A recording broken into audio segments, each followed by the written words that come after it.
Today's guest on the Kingdom Yoga podcast is Daniel Simpson. Daniel is the author of the hugely popular The Truth of Yoga, a new book recently released, a fantastic book, unique in providing a mix of a kind of scholarly and practical approach, meaning that it really can be read by all levels of yoga student. Ones who want to learn a little bit more about the history of yoga or want to delve deeper. It really is a mixed level book, which is, really unusual in this day and age. I highly recommend the text. So if you want to know where the yogas fits in with the Upanishads or the Vedas, fit in with the Bhagavad Gita, this is the book and this is the podcast for you, this episode. Daniel looks at all these problems over the ages, iterations of yoga regarding tantric, ascetic and now medical approaches, and how modern teachers have been instrumental in the yoga's current trajectory as we know today. The book covers it, and we kind of cover the book in the podcast. Daniel earned a master's degree from the highly esteemed SOAS in London after working for many years as a news correspondent for the likes of Reuters and the New York Times. He's also a long-term yoga practitioner himself, particularly, I believe, in the school of Ashtang Yoga, in which he chronicles on his website funny experiences at the Iyengar Institute. You should read that. DanielSimpson.info is the name of his website. And he also teaches on teacher trainings. You can find him on many teacher trainings worldwide, as well as at Tri Yoga. He teaches courses, etc. at Tri Yoga in London. Renowned for kind of humour, British humour. We bond in that, pragmatism and an expertise. I really like Daniel, and I've known him for many years as a fellow Englishman and yoga practitioner. So I was excited to get the opportunity to talk to him today in greater depth and probe on my own questions of blind spots, which I really did. So if you haven't got the book, get the book. It's really a great book. And as always, let me know what you think about this, the podcast. Don't forget to review us on iTunes, donate if you fancy, and look at our current and new project, which is the YouTube site of interviews as well, of which you can find this one and many others. All right, welcome Daniel now to the Kingdom Yoga podcast. Great to see you.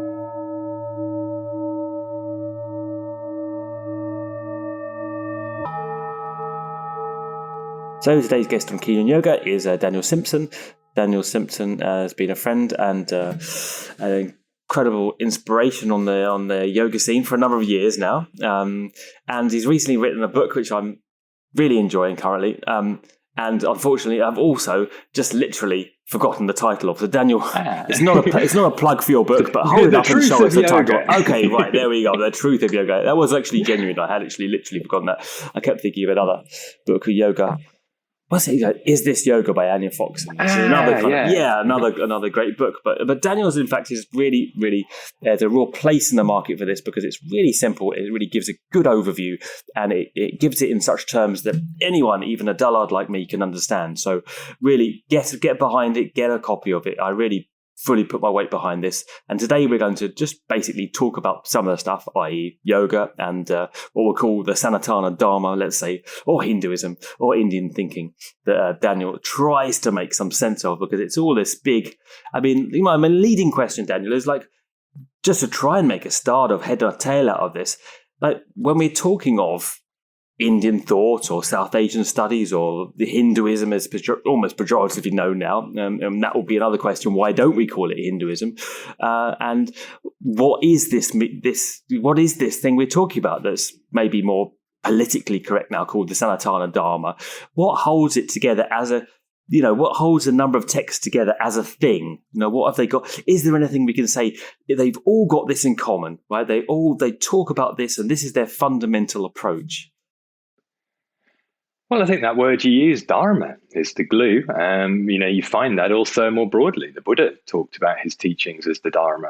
It's a general concept for a body of knowledge that explains, how to live in harmony with the way things are. And I think all aspects of Hinduism in their different ways are trying to make sense of, our relationship to reality. And noting, quite often from about 2,500 years ago onwards, the problems we have with our relationship with reality. Before that, some of the older texts were much more just sort of,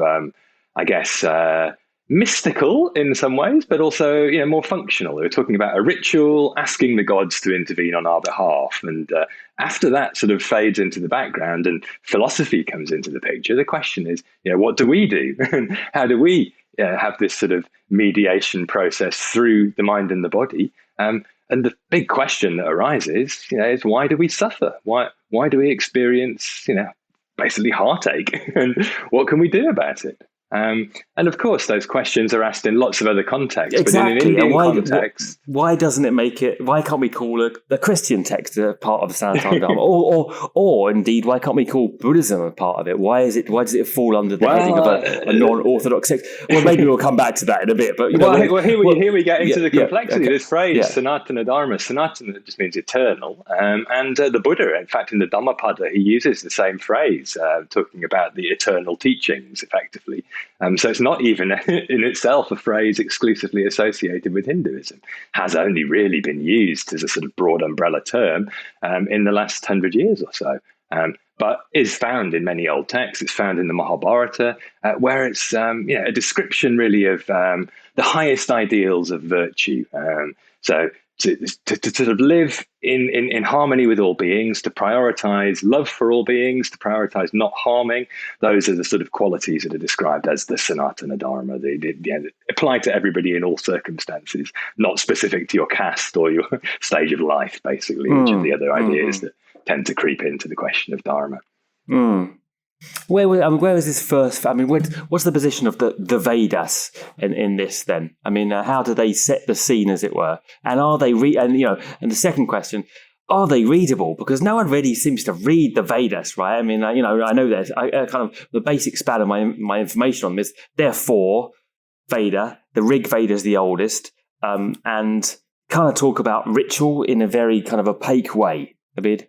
Is that reasonable, or can we kind of read them, and get stuff out of them? I mean, they're not stories in the way that the Mahabharata is an epic story. It's very long, and some of it's a bit obscure, but there's a narrative and there's characters and there are themes. The Vedas, the original context is as you described. I mean, they're the soundtrack, effectively, to early Indian religion. They're literally the words that are recited by priests. So the Rigveda is largely, hymns in praise of deities, and by, sort of bigging them up and saying how wonderful they are, blowing smoke up their backsides in the hope that they'll give us benefits in return. So it's, please make the weather, auspicious so that we can have good harvests, so that we all thrive.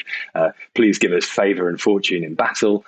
Please give us offspring. That sort of thing is being requested. So it's a relationship with the forces of the great unknowable, that which we can't control, in an attempt to bring it under some control. And so I suppose what happens in the later part of the textual collections that are broadly known as the Vedas, the last part of those being the Upanishads, there starts to be more of a philosophical inquiry into, how can we have some sort of influence over natural forces within ourselves? And the practice of yoga is one attempt to engage with the world on that level. Sort of the microcosm of the mind and the body and its relationship with the macrocosm of everything. How can we bring that into some sort of balance? So the Vedic texts include the Upanishads, but then they span over 1,000 years of history plus. So it's a very broad label. Veda just means knowledge in Sanskrit. So it's the ancient knowledge. When they're four though. There are four strands, written at the same time? Well, it's hard to say with written, because they were spoken, or they were recited. So priests learned the mantras by rote, and they are very precisely encoded in terms of how you pronounce them, so that it's possible to learn by heart. And they were handed down orally for many, many generations before they were actually set in writing. In fact, it was said you shouldn't put the Vedas into writing. Only certain people were allowed to speak them. Only certain people were allowed to hear them. And so they were handed down that way. Perhaps it's only 1,000 years ago that the first manuscript collection of this knowledge was compiled, but it was preserved very faithfully due to the precision of the way it was recited. So there's the Rigveda, the Yajurveda, the Samaveda, and the Atharva Veda, the four sort of strands of this knowledge. But each of those are also subdivided into strata. So the earliest layer of this is what's called the Samhitas, the collections of the mantras. And then there are sections called the Brahmanas, relating to the Brahmins, the priests, basically an analysis of what the ritual is, why we do it, what it all means. And then out of that grow Aranyakas and Upanishads, which are basically starting to become more philosophical. Firstly, analysing the ritual, more in abstract, trying to make sense of it, and then ultimately just leaving the ritual behind, saying the ritual actually doesn't have the answer to the biggest question of life, which is why do we suffer? The ritual is all concerned with we do something and we expect a result. We ask the gods for favors, we want rewards. Whereas yoga is the opposite. Yoga's analysing the problem of wanting. Yoga's analysing the problem of doing, and instead trying to unwind the problematic consequences that come from impure investment in action, basically. The problem of karma. Before we get onto yoga, I'm just going to clarify, just to get into my dumb head here, about where is the position of the Upanishads in the Vedas? Because I thought that the Vedas, the four Veda were authored or heard, revealed at an earlier date, and then the Upanishads were a kind of critique or a kind of a spiritual or philosophical kind of qualification of the original themes of these Veda that came, over centuries, as the multitude of Upanishads were authored over, latterly, kind of like, quite a while later. Well, they all fall under the class of what's called Shruti, that which is heard, as you say. So they're revelation. So the Samhitas, the hymns, the Brahmanas, the Aranyakas, and the Upanishads, all categories of Vedic knowledge fall under that, broad spectrum of this is not been authored by humans, it's been revealed by some divine source. However, the texts themselves describe who composed the poems. There were rishis, the seers who channeled this knowledge. So it's a bit of a hybrid of the two things. And over time, what does happen is, as you say, there's a speculation and an inquiry, an analysis of what it means to be alive. And the Upanishads are engaged in that in a way that is completely different to the early Vedic ritual. In a way, they're almost, as you say, critiquing it, saying it doesn't have the solution to the problems besetting humans.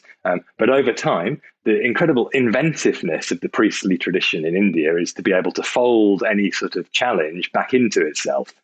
So the Upanishads are still very much part of the Vedic collections, even though they're questioning whether the Vedic ritual works. Broadly speaking, Vedanta philosophy splits them into two camps. There's the karma kanda, is what it's called, the Vedic ritual passages. And then there's the part of the Vedic knowledge that's all about insight, the jnana kanda, which is basically the Upanishads. But they're still seen as part of the same totality. And Hinduism has this wonderful ability to say, whenever we see distinction, whenever things look different, basically they're just different manifestations of the same ultimate oneness expressing itself in multiple forms. So they can always collapse it back into itself. I mean, are these different Veda, you mentioned four strands, do they set forth some different kind of lineages or schools at that point, or?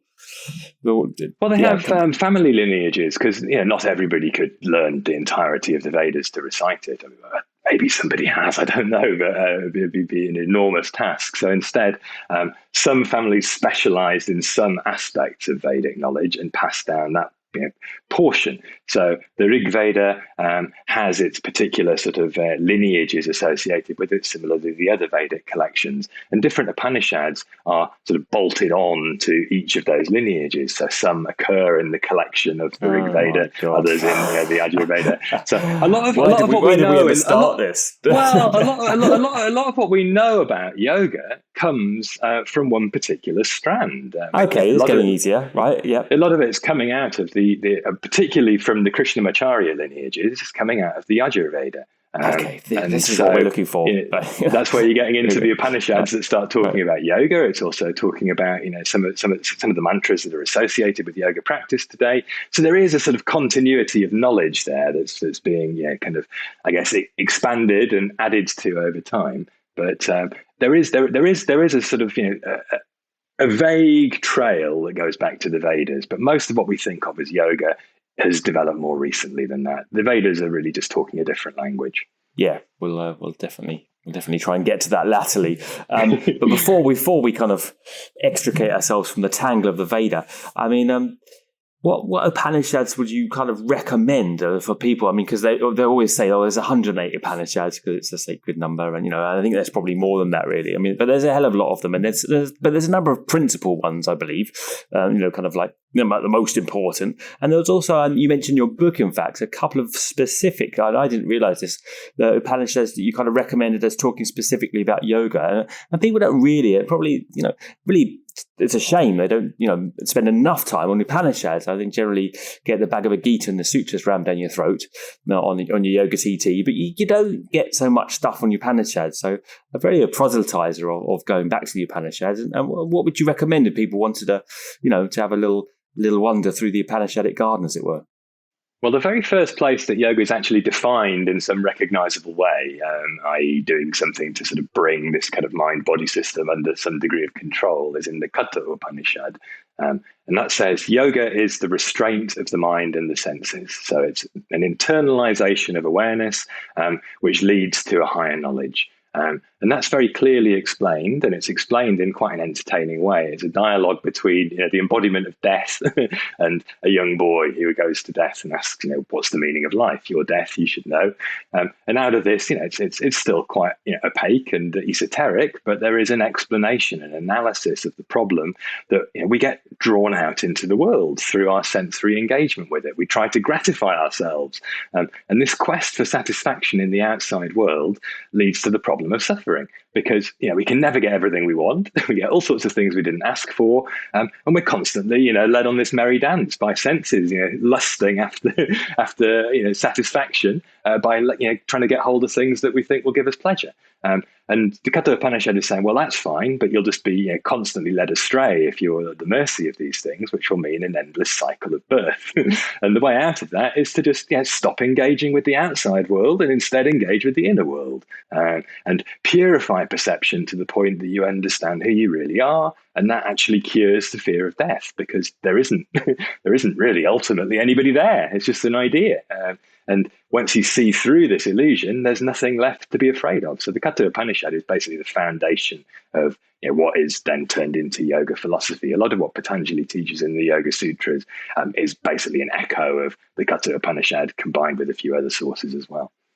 Right, I'll come to that in a second. The other Upanishad, you mentioned another one as well, I think. The Shvetashvatara is also often talked about, partly because it actually has a description of, it's the only postural instruction you find in early texts. Sit up straight, keep the three parts of the body upright, basically, so the torso, the neck, and the head. Yeah. Sit up straight. Certainly going to enable you to stay still and steady everything, and that's the process really of steadying the mind, steadying the senses. And the Bhagavad Gita's description in the 6th chapter of meditation is basically almost identical to what you find in the Shvetashvatara Upanishad. So scholars are a bit divided as to which came first, but essentially they're saying the same thing. I mean, there's so much copying and pasting goes on in yoga texts. It's an endless remix. It's like remixes of remixes throughout history. Very hard to find the original song. No one had a copyright at the time. Shame. Exactly. If only Patanjali had a copyright, you would be a millionaire, wouldn't he? Or billionaire now. So what about going back, sorry, I want to go back to the Veda again. Where do we find this stuff? Another question before we get onto the big one of yoga and where it came from and more about that.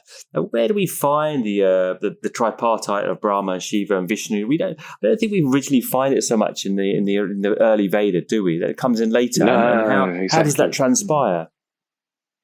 Well, it's really with the emergence of devotional religion. And again, you see a very clear similarity between what's in the Bhagavad Gita and the Shvetashvatara Upanishad, in which the deity is Shiva rather than Krishna, an avatar of Vishnu.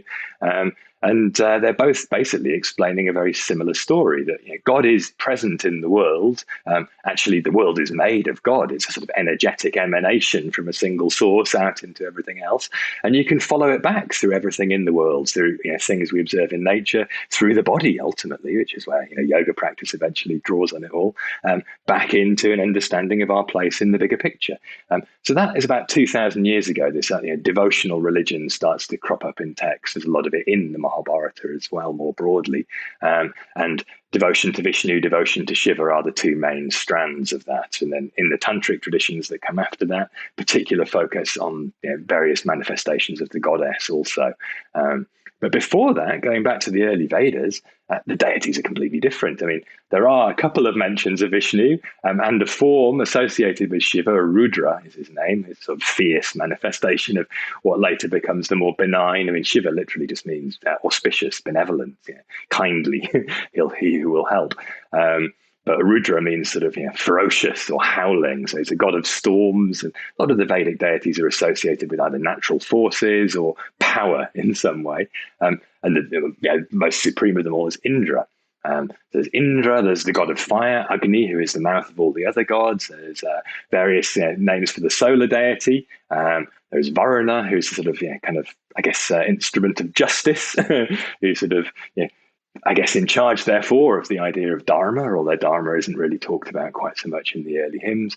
So there's all of these, literally kind of other deities, really. They're not talked about so much in modern context. And again, people in India today talk about, everything comes from the Vedas. But first of all, most of what we think of today as Hinduism or yoga isn't found there. And a lot of what is there is no longer observed or practiced. So it's not to say there's no connection at all.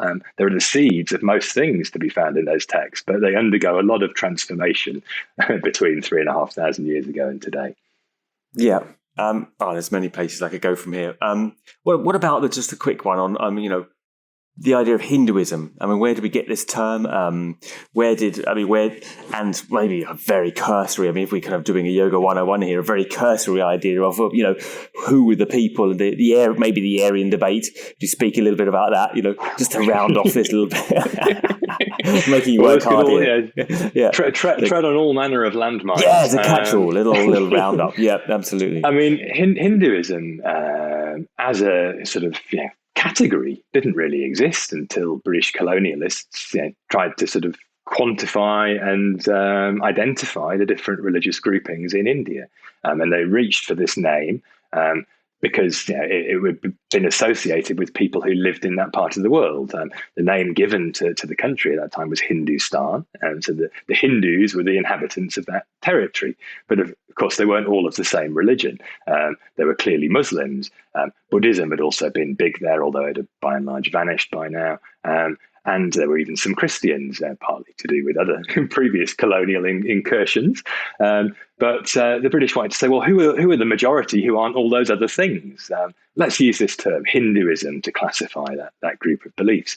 But it's so diverse. And at that time, probably nobody would have used that label of themselves. But very quickly, it became adopted, proudly so, to the extent that Hindu nationalism was born with the embrace of that title. So it's a bit like, homosexuals, reclaiming the word gay, right, or something of that sort. That's a good metaphor. Yeah. So Hinduism becomes a label that everyone's happy to use. But originally it was from, I think, Persian, referring to people who lived east of the Indus River. So those people over there, they're the Hindus. But it doesn't really have, a unifying doctrine. It's actually a collection of different religions. There are devotional religions oriented towards, as I've said, Shiva, Vishnu, and aspects of the goddess. There are, all these systems of yoga are described in Hindu texts for the most part. I mean, there are other teachings on yoga in other religions as well, but they're a very different way of looking at the world, not necessarily religious, although some cross over with religious teachings. And then there's all of these other preceding traditions that get combined with these different approaches, what we might call folk religion. I suppose we don't really have a trace of where it comes from, predating the Vedas. But as you observe, there is a shift. I mean, the Vedas seem to be a snapshot of a particular moment in Indian history where what appear to be new ideas starting to be described. Because they, first of all, have a link to ideas we find elsewhere, particularly in Persia, and perhaps even further back into Central Asia. So the theory, which is pretty well substantiated by all sorts of things, DNA evidence, linguistic evidence, is that some people migrated into India at that time. They weren't the original inhabitants. And they had chariots and horses, and they talked about warfare in a certain way. The Vedic hymns are very similar to the earliest Persian texts in their description of the nature of the ritual, the deities themselves, and what goes on. So there's obviously some connection there, and that is not sort of non-Indian. The Vedas were composed in India, and they have a particular connection to the place that they are associated with. But they're not unique. That's the thing.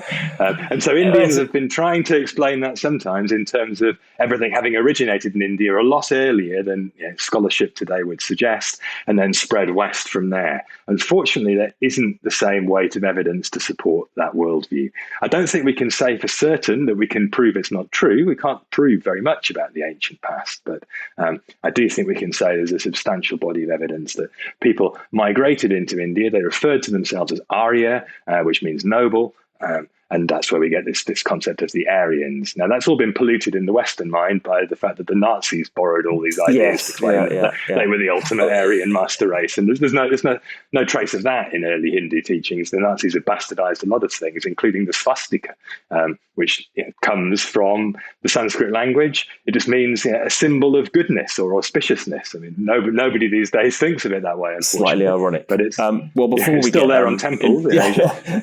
It's a more contentious ground and the BGP after you.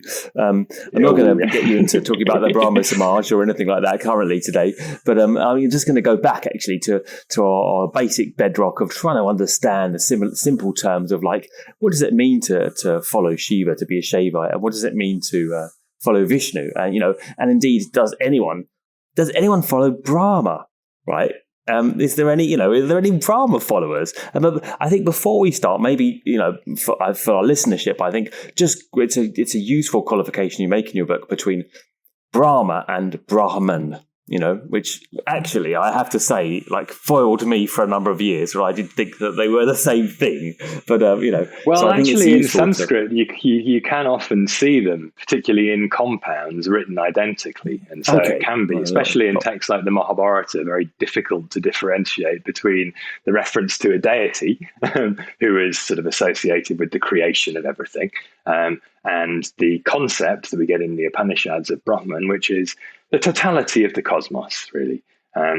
And I think, the idea of Brahma as a deity, or literally in Sanskrit, it should be pronounced Brahma. There's a long A at the end with a line across the top when transliterated into English. So they would be enunciated differently. It'd be Brahma, the deity, and Brahman would be the word for the totality of everything. And so the sound of it already indicates something other. And one is not really worshipped in the way that you describe Shiva and Vishnu as being. You'll find temples to Shiva and Vishnu all over India, but I mean, it's probably also a lot of sites of worship of the goddess, although she doesn't have quite so many grand bits of architecture constructed for her. But then Brahma, you don't find Brahma temples in the same way. And I think this is partly because Brahma is a bit of a sort of late stage invention as a concept anyway. The original creator deity from the Vedas is Prajapati, who is the Lord of beings, is what his name means. And in some ways, he sacrifices himself to make the world exist. And so there's this association in the way that the act of creation sort of involves that. I mean, Vishnu is traditionally depicted reclining on the cosmic serpent, and to create the world, he sort of bursts a lotus out of his navel, out of which comes Brahma, who brings the world into being. So he sort of sits outside of the cosmos, making it happen. He's not present in it in the same way.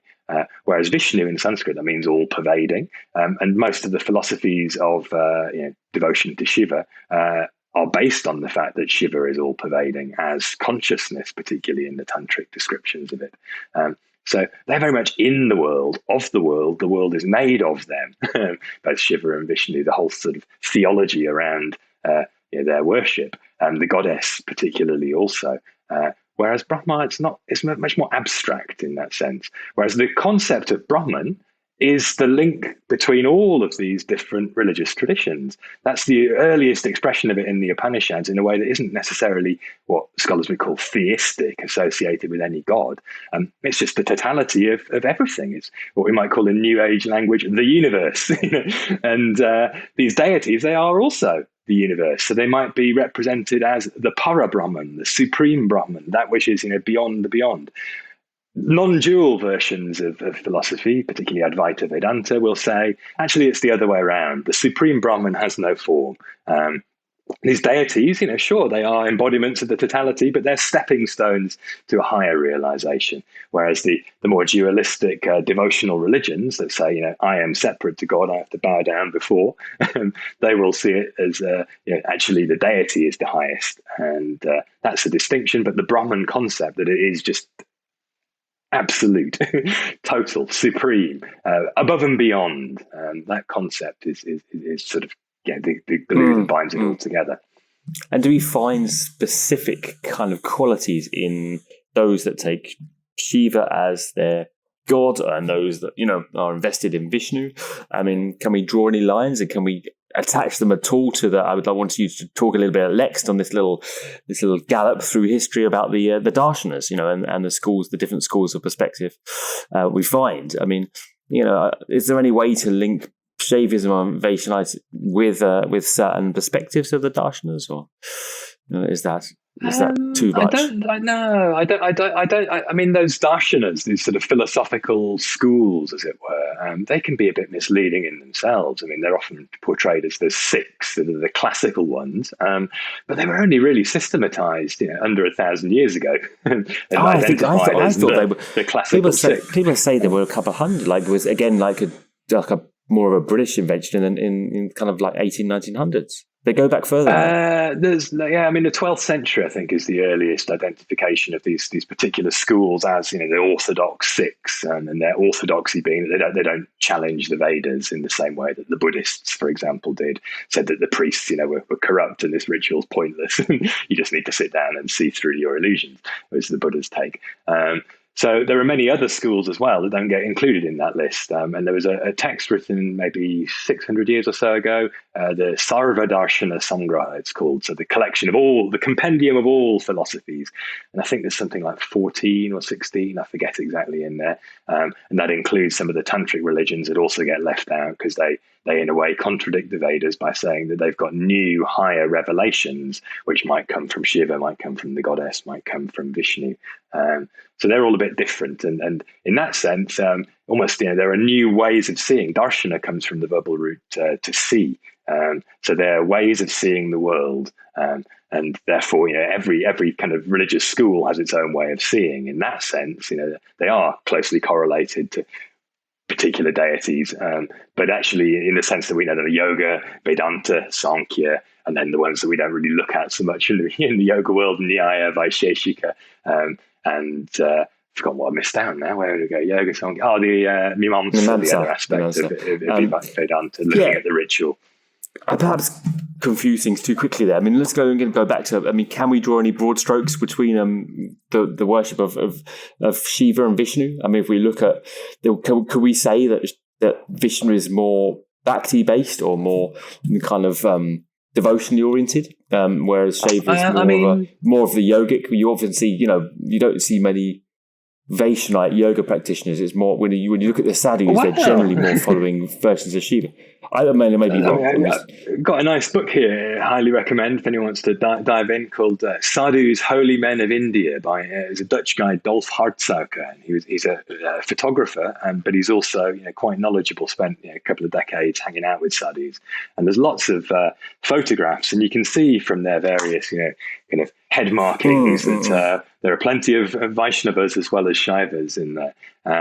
So, I mean, here's an example. You might, if you see the head markings there, you might recognize those on Krishnamacharya, who was himself a devotional Vaishnava. So Vaishnavism has had a very big influence on modern postural yoga practice. Krishnamacharya was a Vaishnava, BKS Iyengar also. But Tubby Joyce, no. So there's a distinction there. But I think actually, in terms of whether or not they are particularly associated with either yoga or devotion, it really depends on which flavor, because there are many, they don't lend themselves to easy categorization. It's often talked about as if there's one type of tantric philosophy. It's non-dual. It's all about Shiva. It's the cosmos is all sort of one energetic substance. But actually, the sort of mainstream and earliest sort of strand of tantric religion was quite dualistic. It was very similar to the philosophy of the Bhagavad Gita. Tamil Nadu, the Shaivas of that part of the world, basically a bit like Hare Krishnas going around singing love songs to God, but to Shiva. So there's a whole tradition of very similar things in both categories. Right. I actually think they're just two different ways of talking about something very similar. So we can't find particular differences in approach there in terms well, of... they are different, and right. they have their own qualities and flavors in the way that they present things. But I don't think that they are of such a different order that they couldn't be reconciled. You can actually find parallels of any particular quality that you might associate with one of them in the other. So it makes it hard to differentiate them in that way. And I think this is, as most Hindus would probably describe it, and this goes back to the Rigveda. There's a verse in there that says, in reference to the particular early Vedic deities like Indra and Agni, that you shouldn't really see any of these as the totality in and of themselves. Behind them is this ultimate oneness. So they're just different portals back into the ultimate oneness. And I think for that reason in particular, nobody would ever try and suggest that they're sort of utterly distinct and completely different. They just have a slightly different feel to them. And there's a concept in Indian religion, Ishta Devata, the form of the divine that calls you, really, that you're drawn to. That is your way into that bigger picture. And so there's always this, again, ability to fold it all back into something much more inclusive. So even when there's apparent contradiction, it can be reconciled. But actually, a lot of the time, there isn't contradiction. So, India is often very confusing in this way. And it's sometimes helpful to have that in a kind of overview to realize why it's confusing, how things do fit together. And then at the same time, we can't inhabit all perspectives at once, to pick whichever one is of interest to us and go further with it. But not to think that's the only way of seeing, I think, is really the key. And you mentioned a term earlier, dualism. I mean, how would that... I mean, I suppose you find dualism and non-dualism within both strands of Shaivism and Vaishnavism. So we can't make that distinction either, although I would still say surely that the Shaivism would be more Advaita inclined than other, and Vaishnavism perhaps more dualistic. But I don't want to stake any claim to that. Before you go down that route, and I'm not cutting off because I'm defending my point, because I'm sure that's talking out my ass. But what about this term then? I mean, because people throw this around, and I think it is a little bit misunderstood. Has been heard to be misunderstood, and I'd like to just clarify this for people, because I think although it's a very simple term, it does confuse. I mean, it's used in different ways. I suppose the context in which I was using it before was as a contrast to what you just mentioned, Advaita. Advaita is Sanskrit for not consisting of two things, not two-ness, non-duality. So it's just the opposite of that, saying that there are two things. And in the context in which those words are used in Vedanta philosophy, one, Advaita, is the idea that there's nothing but ultimately oneness. Anything else is an illusion. So the whole project is to not get confused by the illusion and to see all things as one. Therefore, to see the Atman in everybody, to see all things as a manifestation of the totality. The opposite of that is to see there's always distinction. And the reason that creeps in is because of devotional religion. It's the supreme mindset of the devotee. I'm not the same as the divine. All I can do is be in awe of the divine, bow down, make offerings. So actually, that's where the biggest distinction between the Vedas and the Upanishads creeps in, right in the earliest Upanishad, the Brihadaranyaka Upanishad. It says that people who make offerings to gods thinking they're somehow different don't understand. The truth is, Aham Brahmasmi, I am Brahman. Anybody can know this by just abandoning this idea that there's anything separate. So they just pull the rug out from the whole principle of the Vedic ritual in that immediate statement. And non-dual religion is built out of that. It's basically saying there is no religion, there's just seeing clearly. Whereas the dualistic thing says, well, the seeing clearly is to understand that there is a difference. And then there are other ways in which that difference is described. And in yoga philosophy, so Patanjali's Yoga Sutras are sort of classically defined as the system of philosophy known as yoga, although there are many other flavors of yoga to be found in Indian texts. They have a different duality. They're based on the Sankhya philosophical system, where there is pure consciousness, which is inactive. It's just a sort of light of awareness shining. And then there is the mind and the body and the world and sensory engagement between all those things, which comes from a different category. So there's a Purusha, the consciousness, and the world, Prakriti, and they're separate. And the project of yoga is to understand their separateness.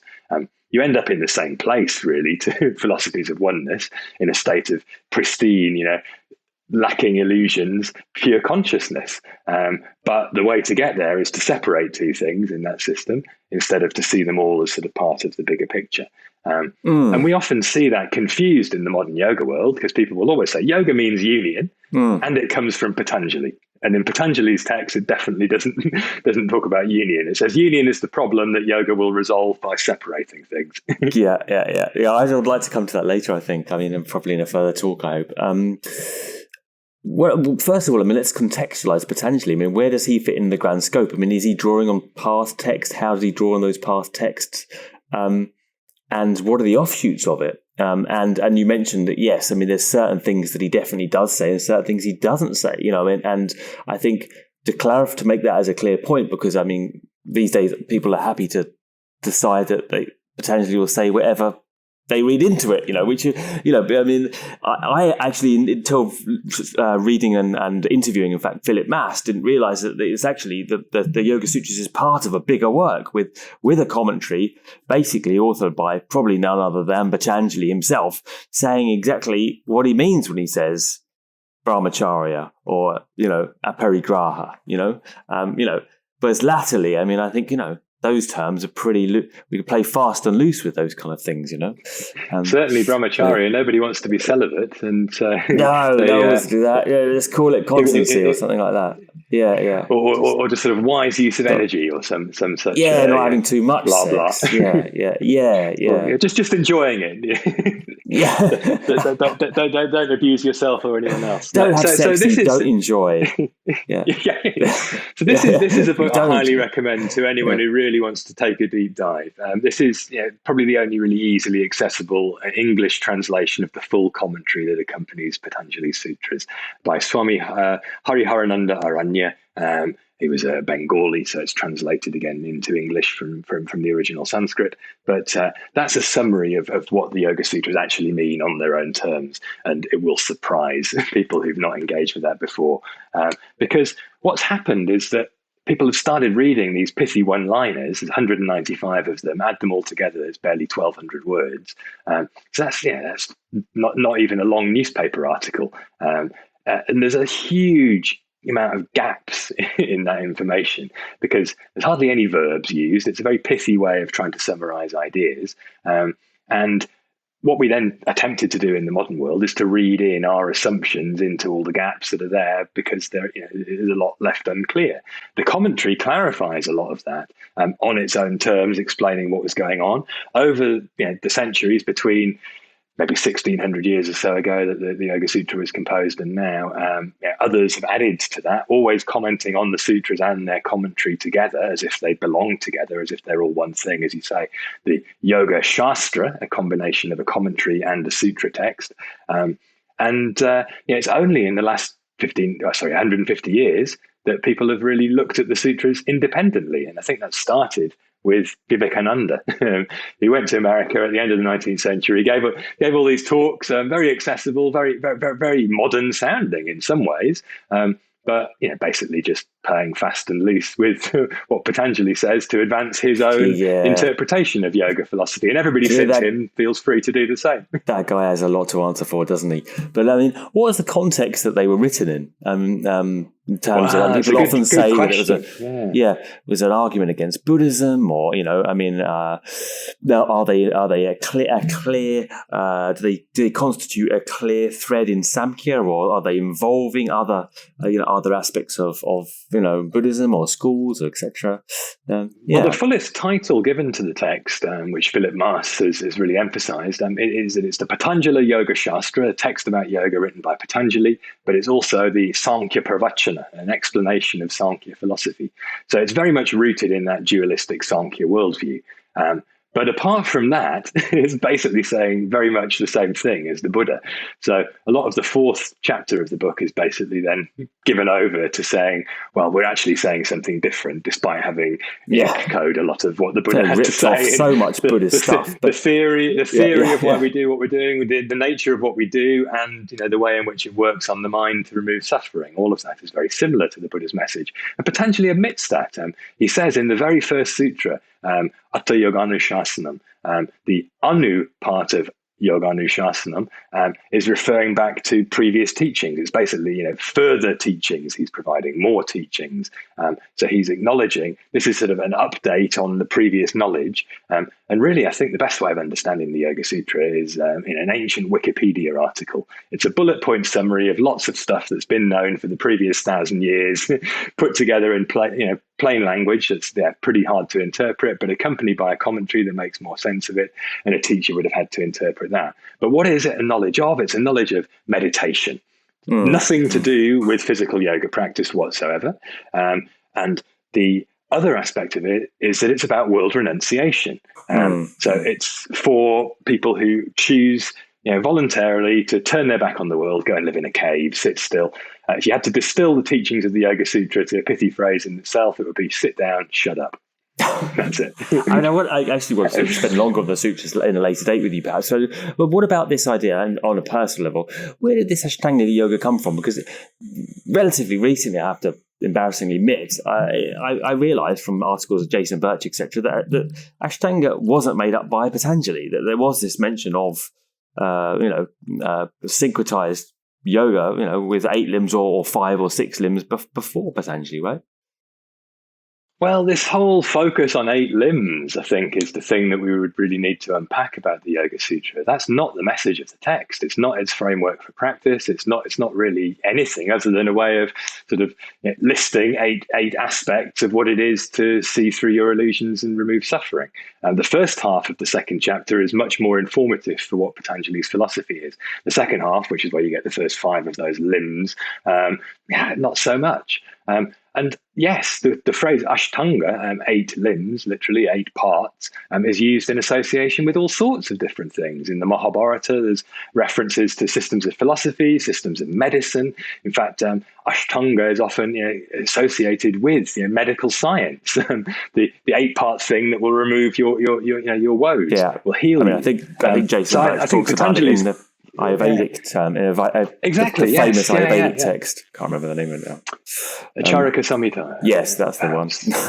So there's this constant emphasis on a similar framework, and it comes perhaps from the same place that the Buddha got his ideas. It's not to say that it's all ripped off from Buddhism, but there's an earlier history of people stepping out of society, going to the forest, trying to understand this problem of suffering. And they have all come from this shared body of knowledge, which was outside of the mainstream of the Vedic ritual, which has then come back into Vedic religion, is also there in Buddhist religion, it's there in the Jain religion, it spreads elsewhere. It's now become this sort of free-floating yoga discipline that anybody anywhere in the world can practice, which is just about understanding the nature of suffering and how to remove it. And the Buddha's description of that was, we have this tendency to suffer. We suffer because we want stuff. We don't always get what we want. The problem, therefore, is desire. And this desire can be eradicated by an 8-fold path. And so the notion of removing suffering in 8-fold paths are very closely connected. So Patanjali obviously felt that to show his system worked, having an 8-part summary of it would be quite handy.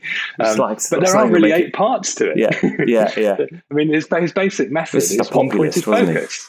Yeah, he's a summarizer, but he says that the tool that will liberate you is just focus your mind till it gets so subtle that you can see the difference between your mind and consciousness. Then you will be liberated. I think it's because he knew that no one really fancied that. He knew that's no one's going to take that.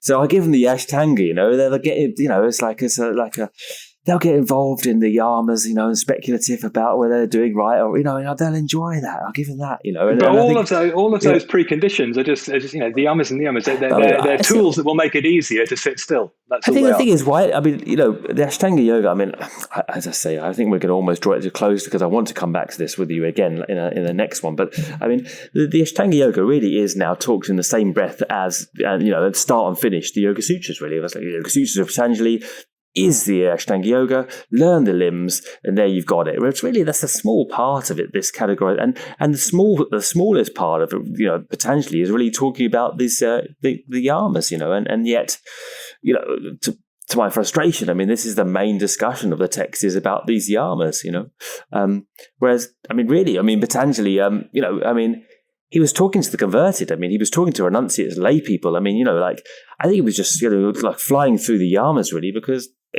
one would assume that they would already be doing the yamas, right? That this, as you say, that really, I mean, he's talking about one-pointed focus and destruction of the mind as we know it. He's not really talking about how to live a good life in society, because they're not living in society.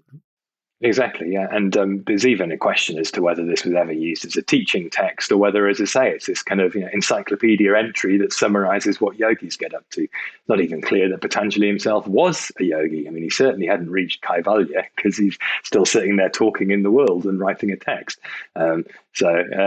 There's also, I think, this other question that we have to engage with. The reason that we're so obsessed in the modern yoga world with 8 limbs is that one of them is asana. So it provides this ancient justification for the idea that do your regular postural practice will somehow have you on the road to liberation. I mean, it can, perhaps, but it doesn't necessarily have anything to do with being liberated. It can get you much more entangled in suffering very easily. It can get you much more ego invested, much more fixated on results, all sorts of things. So Patanjali is talking about an analysis of why we suffer. And you can combine that with postural practice 100%. But then you need to read the first half of the second chapter that talks about why we suffer, not the second half that lists 8 things that aren't really separately 8 things anyway, and certainly have nothing to do with making shapes, because Patanjali's asana is clarified in the commentary as sitting still. Yeah, I mean, and I can't resist to wrap it up with let's another little kind of like very embarrassingly quick sequester through the concepts of yoga. I mean, so Patanjali's yoga is basically as a precursor for meditation, right? As a seat or a foundation for stilling the mind, right? That's the use of asana, right? A steady and a comfortable position for meditation. Is that correct? Yes, although it's not really even. I mean, Patanjali's yoga is stilling the mind. That's all there is. There is no calisthenic stretching. There's none of it. There's none of it at all.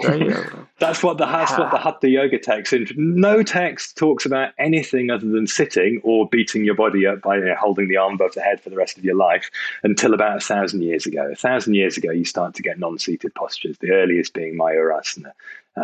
So it's completely different concept, and it just has nothing to do with modern postural yoga in that sense. It does have a lot to do with trying not to suffer, but it's a different story. I certainly want to get more involved with this concept with you later. But I mean, where do we first find the term yoga used as a methodology? Then I believe the Vedas do talk about it, but I think they talk about it as a form of sorcery or something like that. A kind of mind control. The earliest Vedic use of yoga is as a synonym for war. Really? Yoga does mean joining things together, connecting them is one of its meanings. The other meaning is concentration, which is what it means in most early texts like Patanjali's.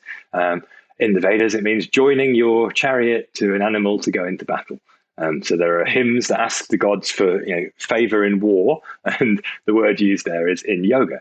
We want your blessings through our yoga of hitching up the wagons to go out there. Right, okay, so that's where David Gordon White gets that kind of idea of rigging. You heard that? Exactly. Yeah, that's exactly where that comes from. Right. So the Joining earliest the text dots, that right? the Katha Upanishad, that's the first place where we hear about yoga as a term associated with inward focus, stilling the mind and the senses, disengaging from the outside world. And it's not until the medieval era that we start to hear about perhaps cultivating the body, being in the world, perhaps even being liberated in the body. Instead, before that, it's all about leaving the world behind, and nobody today. So if we could draw broad strokes again, can we say first and foremost, yoga is used as an ascetic practice of withdrawal when it's referred to. Initially, withdrawal to transcend. And latterly, in the medieval age, we start to find creeping in from one place or another this idea that we might use yoga alchemically, more, not exactly in the fashion we're currently doing, or maybe I'm sure some people believe they are.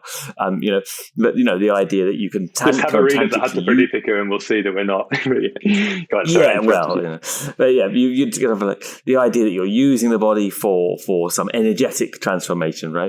But so, I mean, would those be correct as two rough streams to draw through the term? Exactly, yeah. I think really physical yoga practice as we know it today is a relatively recent invention. We have to acknowledge that there aren't sequences of postures taught to groups in classes, people who live in the world, until the early 20th century is the earliest evidence we have of that. But going back 1,000 years before that, there are, as you say, physical techniques, moving energy, transforming the body, not trying to destroy the body or leave it behind. And then all of the 1,500 years plus before that are about leaving the world behind. So those are the sort of three broad phases. There's modern yoga, then there's medieval yoga, and then there's ancient yoga. And they've all got slightly different objectives. Originally, it was, get off the wheel of suffering. Anything will do. This is such a serious problem. Basically, give up on life. And Patanjali is a summary of all of that. The medieval Hatha Yoga texts are a summary of the next phase, which is, as you say, body is an alchemical crucible. It can bring about stillness. It can bring about, clarity of vision, removing these illusions through harnessing, this capacity to do. So the doing is no longer an enemy. But in the modern era, it's about, being embodied and enjoying it, enjoying life in the world. And that's completely different. It's a rather different cake, isn't it? It's like kind of baking. It's like you've baked these kind of cakes and they're kind of similar. And then it's like the icing is just like completely different. Like, modern posture yoga being this kind of like, we've kind of got these cakes and it's like, it's like peanut butter and chocolate. And now it's like, we're going to put on like raw avocado icing or something, just like completely it's a relatively reasonable metaphor. And I think the reason the raw avocado. The point though is to emphasize a little smear on the top, which is just kind of. But that doesn't make it bad, Adam. We, you and I and plenty of others, we come to physical practice. We're kind of making fun of it, but it's absolutely, yeah. And I do want to go back to that later. It's got a different philosophical framework, and that's what we really need to acknowledge. Because attempts to try and rationalize what we do today through the prism of Patanjali just end up misleading us. I think that's the problem. Unless we're talking about meditation. Yeah. Yes, the thing is, there's nothing wrong with what we're doing, and I know from your great little articles on your study with the Iyengar, which I find very amusing on your website. We read them; they're funny. And me for many years have done this yoga and I believe in it, and enjoyed it and got a lot out of it. But it isn't the same thing, and I think it's worth, like anything, knowing your roots, and it makes it more interesting, and it makes one also reflect upon one's own aims, and then methods. That's the key. Methods within those aims. So once you've got an aim, then you might also amend your method slightly or qualify your attitude towards something. With maybe a potentially rounder and broader view of your objective.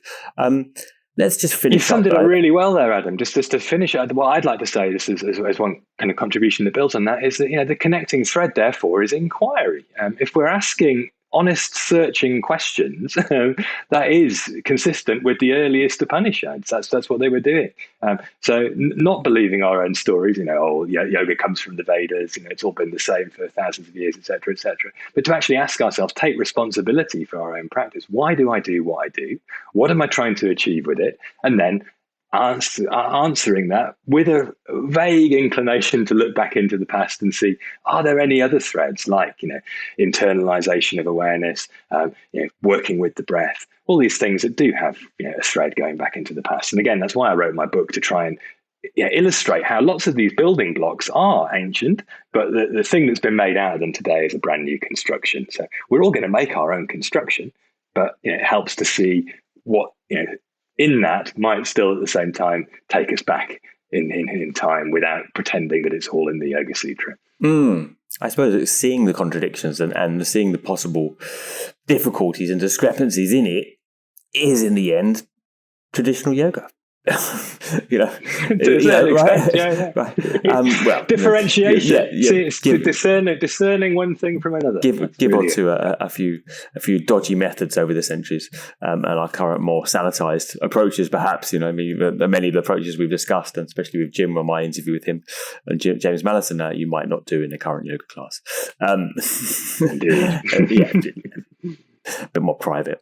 I'll leave it there. But just to finish, Daniel, what about this term Hatha Yoga then? James actually also described it well, and I think you maybe use his term as well in this idea of something which, when we talk about Hatha, we're talking about something because it involves many different possibilities and techniques, and how do we find a thread through it? And what is it that denotes something as Hatha, apart from the vaguely gentle and more relaxing auntie of Vinyasa or Ashtanga, right? In the current yoga. Well, in the modern world, that's the implication. Well, of course, it's Hatha Yoga. It's fine. It's not dangerous, and you won't injure yourself. But that doesn't mean the literal meaning. It doesn't mean that at all. The literal meaning, exactly. Yeah. It means force and violence. Yeah. So it's almost the opposite.